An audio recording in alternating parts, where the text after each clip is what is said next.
அழகே அழகுல அடுத்து நடக்க போகுதுன்னு வாங்க பார்க்கலாம். கல்யாண செலவுக்கு என்ன பண்றதுன்னு தெரியாம பாக்கியராஜ் கடந்து குழம்பி போயிருக்காரு. அப்பதான் பேங்குக்கு மலரோடைய அம்மா வராங்க. மலரோடைய அம்மா பார்த்ததும் பாக்கியராஜ் வேகமா, அத்தை வாங்கத்த, என்னத்த, என்ன விஷயமா வந்திருக்கீங்க அப்படின்னு சொல்லி பாக்கியராஜ் கேட்க, இல்லை மாப்பிள்ள, கொஞ்சம் பணம் பேங்கில் டெபாசிட் பண்ண வேண்டியது இருக்குது, அதுக்காகத்தான் வந்தேன். கார்த்தியோடைய இடம் அவங்க அப்பா பேரில் கொஞ்சம் இருந்துச்சுல, அதை விற்றுட்டோம். அது எதுவும் விலை போகிற மாதிரி தெரியலை. அதை விற்றதில் எங்ககிட்ட இப்போ ஒரு 4 லட்ச ரூபா இருக்குது. இதை கார்த்தி பேர்லே டெபாசிட் பண்ணலான் இருக்கோம் அப்படின்னு சொல்லிட்டு இங்கே மலருடைய அம்மா சொல்லவும், அப்படியாத்த, சரித்த, கொடுங்கத்த, பண்ணிடலாம் அப்படின்னு சொல்லி இங்கே பாக்யராஜ் பார்த்தா அதுக்கான வேலையெல்லாம் செஞ்சுக்கிட்டு இருக்கு. ஆனால் பாக்யராஜோடைய முகமே சரியில்லை. என்ன மாப்பிள்ள, உங்கள் முகம் ஒரு மாதிரியா இருக்குது, ஏன் உடம்புக்கு எதுவும் முடியலையா அப்படின்னு சொல்லி இங்கே மலர் அம்மா கேட்க, ஐயோ இல்லைத்த, அப்படியெல்லாம் ஒன்றும் இல்லை. இல்லையே, உங்கள் முகமே ஒரு மாதிரியா இருக்குது அப்படின்னு சொல்லி மலரோடைய அம்மா பேசிக்கிட்டு இருக்கு. அப்போ தான் பாக்யராஜோடைய ஃப்ரெண்டு வராரு. டேய், நான் கேட்டு பார்த்துட்டேன்டா, லோனு கிடைக்கிற மாதிரி தெரியலை. கல்யாண செலவுக்கு நீ என்ன பண்ண போறியோ தெரியல. எல்லா இடத்துலையும் புரட்டி பார்த்தாச்சு. நீ கேட்குற அமௌண்ட்டுக்கு யாரும் ஒத்து வர மாதிரி தெரியல. 4 லட்ச ரூபா கிட்ட கேட்குற. 4 லட்ச ரூபா யாரும் தர மாதிரி இல்லை. லோனுக்கும் எதுவும் பண்ண முடியாதுடா, விட்டு அப்படின்னு சொல்லிட்டு இங்கே பாக்யராஜுடைய ஃப்ரெண்டு பேச, சரிடா நான் பார்த்துக்கிறேன் நீ போ அப்படின்னு சொல்லி பாக்யராஜ் பார்த்து அனுப்பி வைக்க, என்ன மாப்பிள்ள, என்ன பணம், என்ன கல்யாண செலவு, என்ன அப்படின்னு சொல்லி இங்கே பார்த்தா மலர் அம்மா கேட்க, அது ஒன்றும் இல்லைத்த, உங்களுக்கு தான் தெரியும்ல, இப்போ சுரேஷுக்கும் வேலை இல்லை. சுரேஷோடைய கல்யாண ஏற்பாடு நடந்துக்கிட்டு இருக்கு. இன்னும் 2-3 நாளில் கல்யாணம். நாளைக்கு நகை எடுக்க, துணி எடுக்கன்னு சொல்லிட்டு ஆளுக்கு ஒரு பக்கம் கிளம்பிடுவாங்க. மொத்த கல்யாண செலவும் என் தலையில் விழுந்துருச்சு. இப்போ நான் தான் மொத்த கல்யாண செலவையும் பார்த்துக்கறணும் அப்படின்னு சொல்லிட்டு பாக்யராஜ் செலவும், என்ன மாப்பிள்ள சொல்கிறீங்க, மொத்த கல்யாண செலவும் எப்படி உங்களால் பார்த்துக்கிற முடியும் அப்படின்னு சொல்லிட்டு இங்கே மலரோடைய அம்மா கேட்கவும், இல்லைத்த, அப்பா அப்படி தான் சொல்லியிருக்காரு அப்படின்னு சொல்லி பாக்யராஜ் பார்த்தா திருன்னு முழிக்கவும், சரி மாப்பிள்ள, நீங்கள் இப்போ தட்டைக்கு பணத்தை டெபாசிட் பண்ண வேணாம், நீங்கள் இந்த பணத்தை வச்சுக்கோங்க, நீங்கள் உங்களுடைய தேவைக்கு பயன்படுத்திக்கங்க அப்படின்னு சொல்லிட்டு மலருடைய அம்மா சொல்லவும், ஐயோ அத்தை வேணாம் அத்தை, ஏற்கனவே வீட்டில் மலர் பேரில் இருக்கிற இடத்த வீட்டில் விற்க சொன்னாங்க, அதுக்கு மலர் ஒத்துக்கிற மாட்டேன்னு சொல்லிட்டா.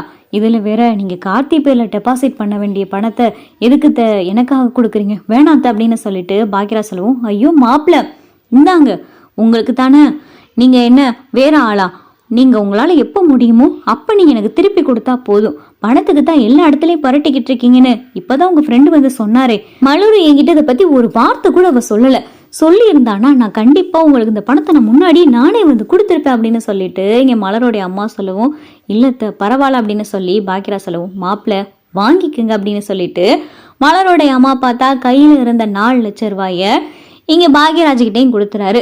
பாக்யராஜ் வீட்டுக்கு பார்த்தா பயங்கரமான சந்தோஷத்தோட வராரு. எப்படியோ பணம் தேடி அலைஞ்சிக்கிட்டு இருந்தோம், கையில் கடவுளே வந்து பணத்தை கொடுத்த மாதிரி அத்தை பணத்தை கொடுத்துட்டாங்க அப்படின்னு சொல்லி பாக்யராஜ் வீட்டுக்கு ரொம்ப சந்தோஷமா வராரு. அப்பா நாளைக்கு நகை எடுக்க போகணும்னு சொன்னீங்களே, இந்தாங்கப்பா, இதில் 2 லட்ச ரூபா இருக்குது, நகை எடுக்க போகிறது, அப்புறம் துணி எடுக்க போகிறது, இதெல்லாம் பார்த்துக்கங்க அப்படின்னு சொல்லிட்டு இங்கே பாக்யராஜ் பார்த்தா பணத்தை கொடுக்கவும், எப்படிரா எப்படி பணத்தை பரட்டின, காலையில் என்னமோ உன் பொண்டாட்டி என்னென்னமோ பேசிக்கிட்டு கிடந்தா, இந்தா நீ பணத்தை பரட்டிட்ட, அதுக்குள்ளேயும் அவள் ரொம்பலாம் பேசிக்கிட்டு இருந்தா அப்படின்னு சொல்லிட்டு இங்கே பாக்யராஜ் அம்மா சொல்லவும், மா விடுமா அப்படின்னு சொல்லிட்டு பாக்யராஜ் பார்த்தா ரொம்ப சந்தோஷமா உள்ள வராரு. என்ன வெளியில் ஏதோ பணம் கொடுத்த மாதிரி இருந்துச்சு, பணத்துக்கு என்ன பண்ணீங்க, எங்கே பரட்டினீங்க பணம், யாருக்கிட்ட கடன் வாங்கினீங்க அப்படின்னு சொல்லிட்டு இங்கே மலர் கேட்கவும், நான் யாருக்கிட்டையும் கடன்லாம் வாங்கலை அப்படின்னு சொல்லி பாக்யராஜ் சொல்லவும், கடன் வாங்கலையா, அப்போ உங்களை தேடி வந்து பணம் கொடுத்தாங்களா அப்படின்னு சொல்லி மலர் கேட்கவும், ஆமாம் என்னை தேடி வந்து தான் பணம் கொடுத்தாங்க, எனக்கு கொடுத்தது உங்கள் அம்மா தான். அம்மாவா அப்படின்னு சொல்லிட்டு இங்கே மலர் கேட்கவும், அப்போ தான் பாக்யராஜ் நடந்த விவரம் எல்லாத்தையும் சொல்லவும், உங்களுக்கு மட்டும் எப்படியாவது பணம் வந்து கிடைச்சிருதுல, ஆக மொத்தம் கடன்காரனாய் நிற்கிறது நீங்கள் தானே அப்படின்னு சொல்லிட்டு மலர் சொல்லவும், சரி மலர் விடு மலர் அப்படின்னு சொல்லி இங்கே கல்யாண வேலையெல்லாம் பார்த்தா தடபுடலாம் நடந்துக்கிட்டு இருக்கு. இன்னொரு பக்கம் பார்த்தா மதியோடைய அப்பா விஷத்தை குடிச்சிடறாரு. மதியோடைய அப்பா விஷத்தை குடிச்சு வாயெல்லாம் நுரையெல்லாம் தள்ளி இங்கே ரூமில் கிடக்காரு. அப்போ தான் மதியோடைய அம்மா வந்து பார்க்குறாங்க, என்னங்க என்னங்க என்னங்க ஆச்சு, என்னங்க என்னங்க எந்திரிங்க அப்படின்னு சொல்லிட்டு இங்கே மதியோடைய அம்மா அலற சத்திரம் கேட்டுட்டு வேகமாக பார்த்தா மதியோடைய தங்கச்சியெல்லாம் ஓடியாராங்க. மதி இங்கே பாருடி, அப்பாவுக்கு என்னாச்சுன்னு தெரியலடி அப்படின்னு சொல்லிட்டு இங்கே மதியோடைய அம்மா கத்துறாங்க, அம்மா அம்மா ஹாஸ்பிட்டல் கிளம்பலாம் அப்படின்னு சொல்லி வேகமா மதியோடைய அப்பாவை கூட்டிட்டு ஹாஸ்பிட்டலுக்கு போறாங்க. அங்கே போனா மதியோடைய அப்பா ரொம்ப சீரியஸான கண்டிஷன்ல இருக்காரு.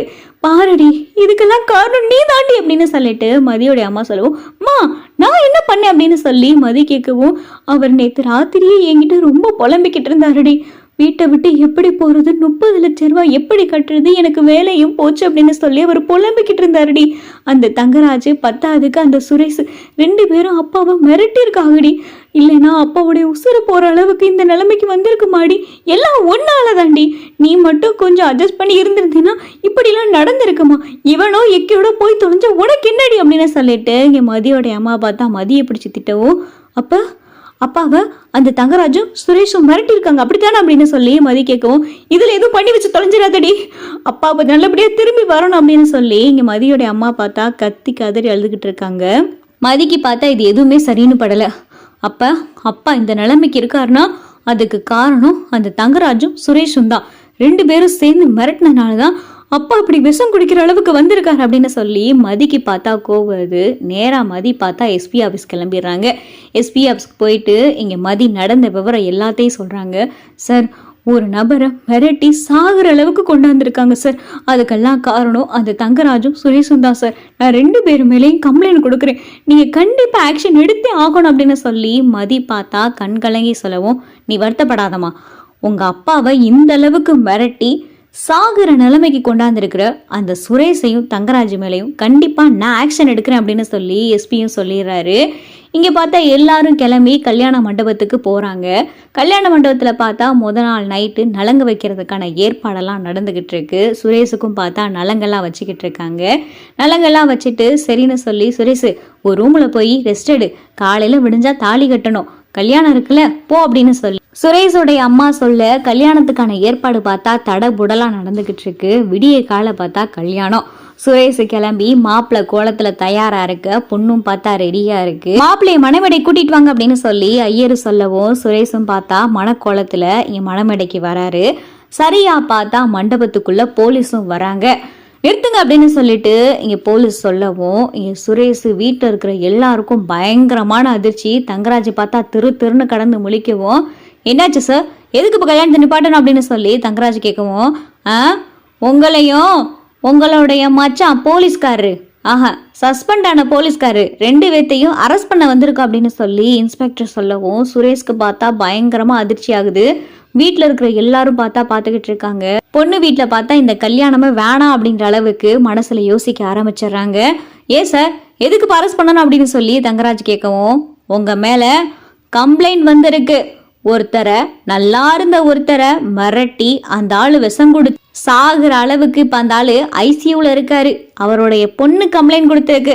கம்ப்ளைண்ட் கொடுத்த ஆளு வேற யாரும் இல்லை, உங்களுக்கு நல்லா பழக்கப்பட்ட ஆளு தான், அழகுமதி ப்ரொஃபஸர் அப்படின்னு சொல்லிட்டு இன்ஸ்பெக்டர் சொல்லவும் சுரேஷ்க்கு பார்த்தா பயங்கரமா அதிர்ச்சி ஆகுது. வாங்க, உங்களை அரெஸ்ட் பண்ணணும் அப்படின்னு சொல்லி இங்கே தங்கராஜையும் சுரேஷையும் பார்த்தா அரெஸ்ட் பண்ணி போலீஸ் கூட்டிட்டு போயிடுறாங்க.